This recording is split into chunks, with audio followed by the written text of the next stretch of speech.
चलिए नमस्कार। आप सभी लोगों का स्वागत है और उम्मीद है कि आप इस नए डेवलपमेंट से अवेयर होंगे। नहीं है भाई, और जीपीएससी की तैयारी करते हैं तो होना चाहिए। अब जीपीएससी को एक नया चेयरमैन मिल गया है। हालांकि अभी इन्होंने ऑफिस होल्ड नहीं किया है, पर होपफुली ये 11 ऑफ नवंबर को अपनी ऑफिस होल्ड करने वाले हैं। तो सबसे पहले मैं आपको वो नोटिफिकेशन दिखा देता हूँ, जहाँ पे जो गुजरात एडमिनिस्ट्रेटिव डिपार्टमेंट है, उन्होंने ये नोटिफिकेशन निकाला 28 ऑफ अक्टूबर को कि हसमुख पटेल साहब को क्या बनाया जा रहा है, चेयरमैन बनाया जा रहा है। अभी ये क्या है भाई, अभी ये गुजरात के डीजीपी हैं, मतलब डायरेक्टर जनरल ऑफ पुलिस। तो एक आदमी एक टाइम में दो पोस्ट होल्ड नहीं कर सकता, क्योंकि ये गवर्नमेंट जॉब में है। और जीपीएससी चेयरमैन एक कॉन्स्टिट्यूशनल पोजीशन है, तो ये अब क्या करेंगे, अपने पोस्ट से करेंगे रिजाइन। रिजाइन करके ये पोस्ट रिज्यूम करेंगे। जैसे मैंने कहा कि पॉसिबिलिटी है कि 11 को ये रिज्यूम कर लेंगे, रिज्यूम यानी होल्ड कर लेंगे। और इस नोटिफिकेशन में कहा भी गया है कि ये तब से इफेक्टिव होगा जब से ये ऑफिस को होल्ड कर लेंगे, तब से इनका टेन्योर शुरू हो जाएगा। ऐसा नहीं कि अभी अपॉइंटमेंट हो गई तो इनका टेन्योर शुरू हो गया। ये शुरू होगा जब से ये ज्वाइन कर लेंगे। और अगर हसमुख पटेल साहब के बारे में बात करें तो ये बहुत ही पॉपुलर फेस है। इनको पुलिस डिपार्टमेंट में रिफॉर्म्स के लिए जाना जाता है, पुलिसिंग के लिए जाना जाता है। मतलब हम ये सब हमें इसलिए जानना चाहिए ना कि एक आदमी का जैसा नेचर है वो कहीं भी रहेगा वैसा ही काम करेगा।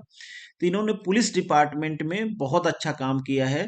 पब्लिक वेलफेयर में इसलिए कह रहा हूँ क्योंकि सबसे पहले इन्होंने काम किया ना, इनको पता है कि भाई पुलिस पे लोग भरोसा नहीं करते हैं।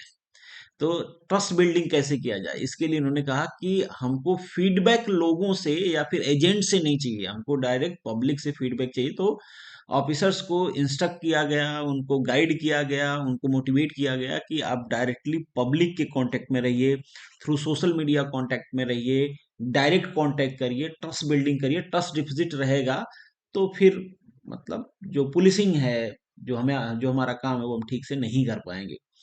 एक ट्रांसपेरेंट सिस्टम बनाने के लिए इनको जाना जाता है। एक स्ट्रिक्ट आईपीएस ऑफिसर हैं, 1993 बैच के। ये गुजरात कैडर के अधिकारी हैं, गुजरात में सर्विस दे रहे हैं काफी टाइम से, तो गुजरात के बारे में सब कुछ जानते हैं। ये नेटिव प्लेस भी इनका यही है।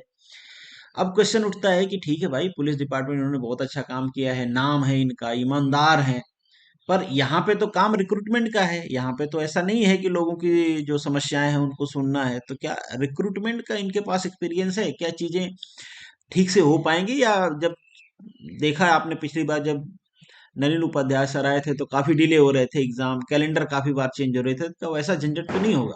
तो जवाब है कि नहीं होना चाहिए, क्योंकि इनके पास रिक्रूटमेंट का एक काफी अच्छा एक्सपीरियंस है।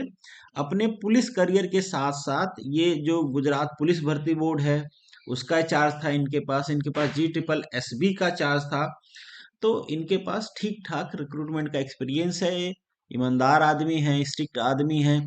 दूसरी बात, इंजीनियर हैं, डॉक्टरेट है, तो पढ़ाई लिखाई बढ़िया है, करियर बढ़िया है, ईमानदार हैं, ट्रांसपेरेंसी चाहते हैं, लोगों से डायरेक्टली कम्युनिकेट करते हैं। आपका भी फायदा है, जीपीसी चेयरमैन बने, आपका कोई डाउट है आप पूछोगे, जवाब देते हैं, वेरी एक्टिव पर्सन। तो मैं कहूंगा कि ऐसा आदमी एकदम बिल्कुल परफेक्ट होता है ऐसे किसी भी बॉडी के चेयरमैन या प्रेसिडेंट के लिए, जहां पे लोगों का करियर, लोगों की जिंदगी दांव पे लगी है। भाई जीपीएससी की तैयारी इतने सारे बच्चे करते हैं, इस उम्मीद से करते हैं कि वैकेंसी टाइम से आएगी, एग्जाम टाइम से होगा, पेपर लीक नहीं होगा। ये सारी समस्याओं को ये बिल्कुल एड्रेस करेंगे, क्योंकि इनकी पर्सनालिटी वैसी है, इन्होंने वैसा करके दिखाया है। GTPLS में बहुत सारे प्रॉब्लम थे, जब इन्होंने उसका चार्ज लिया तो उसमें काफी सुधार हुआ।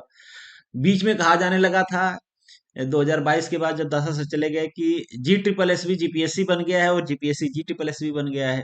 तो एक चेयरमैन के हाथ में बहुत सारी चीजें होती है, वो बहुत सारी चीजें सुधार सकता है। अब क्वेश्चन उठता है कि क्या पेपर पैटर्न चेंज हो जाएगा, क्या सिलेबस चेंज हो जाएगा, क्या एग्जाम का जो लेवल है वो चेंज हो जाएगा? मैं कहूंगा उस पर बहुत ज्यादा इम्पैक्ट पड़ता नहीं है, क्योंकि वो केवल चेयरमैन नहीं करता है और ना ही कर सकता है चाह के भी। हालांकि जो चेयरमैन समझदार होते हैं, जिनको आइडिया होता है, जिनको इंटरेस्ट होता है, सबसे बड़ी बात, वो डेफिनेटली इन सब चीजों में इंटरफेयर करते हैं, अपनी एडवाइस को मतलब थोड़े अपर लेवल पे ले जाकर रखते हैं कि ऐसा करना चाहिए। और जब चूंकि चेयरमैन की एडवाइस है तो जनरली वो चीजें होती हैं, तो आप उम्मीद कर सकते हो कि मॉडिफिकेशन होंगे, जीपीएससी के एग्जाम पैटर्न में भी हो सकता है, सिलेबस में भी हो सकता है, पर बहुत ड्रास्टिक चेंजेस हो जाए ऐसी पॉसिबिलिटी कम होती है, क्योंकि उसके लिए एक बॉडी होती है जो ये सारी चीजें डिसाइड करती है। ऐसा नहीं कि बस चेयरमैन ऑर्डर देते हैं कि भाई ये करना है और सब लोग कर लेते हैं। जनरली उसका एक प्रोटोकॉल होता है, तो वो उसी तरीके से फॉलो किया जाता है। पर हाँ, जो चीजें होंगी उसको स्ट्रिक्टनेस के साथ लागू किया जाएगा, ये बिल्कुल श्योर है। बच्चों का, स्टूडेंट का, या जो एस्पेरेंट्स हैं, अगर उनका कोई प्रॉब्लम होगा तो डायरेक्टली कांटेक्ट कर सकते हैं, ये आपके लिए अच्छा है। आपके कोई ग्रीवेंसेज हो तो आप डायरेक्टली बता सकते हो चेयरमैन को, और ये बात भी श्योर है कि चेयरमैन आपको रिस्पॉन्ड करेंगे। तो बहुत ज्यादा आपको सिलेबस को लेके, पेपर के स्टिकनेस को लेके, इन सब कुछ टेंशन नहीं करना है। आप बस इतना समझ लीजिए कि आपके पेपर टाइम से होंगे, रिक्रूटमेंट टाइम से आएगी, रिजल्ट टाइम से होगा, इंटरव्यू टाइम से होगा। होपफुली जो हमारी एक्सपेक्टेशन है इन सब चीजों को लेके कि ये टाइम से होने चाहिए, होपफुली ये टाइम से होंगे, क्योंकि इनका प्रीवियस रिकॉर्ड भी रहा है कि वो सारी चीजें इन्होंने अगर खराब भी रही हो। GSSB की कितनी खराब हालत थी, डेली पेपर लीक, पोस्टपोन, ये वो, कैंसिलेशन, इन सब चीजों को इन्होंने सुधारा है। पुलिस भर्ती बोर्ड में तो आप जानते ही हो कि पुलिस भर्ती बोर्ड पे तो धांधली कितने आरोप लगते हैं, उसमें उन्होंने चीजों को सुधारा है। तो होपफुली कि जीपीएससी में जो भी प्रॉब्लम्स होंगी वो सुधारी जाएंगी, ये उम्मीद है, अपेक्षा है, और होपफुली इसको फुलफिल भी करेंगे। और दूसरी बात जिसे मैं कह रहा हूँ कि आप कांटेक्ट करोगे तो डेफिनेटली आपके जो ग्रीवेंसेज हैं उनको एड्रेस किया जाएगा। तो होप फॉर द बेस्ट, आप तैयारी करते रहिए और आपके लिए कुछ अच्छा होगा। यहाँ पे इस वीडियो को एंड करते हैं, बाकी कोई चीज हो तो आप कमेंट बॉक्स में लिख सकते हो। चलिए मिलेंगे नेक्स्ट वीडियो में, तब तक के लिए all the best, good luck and जय हिंद।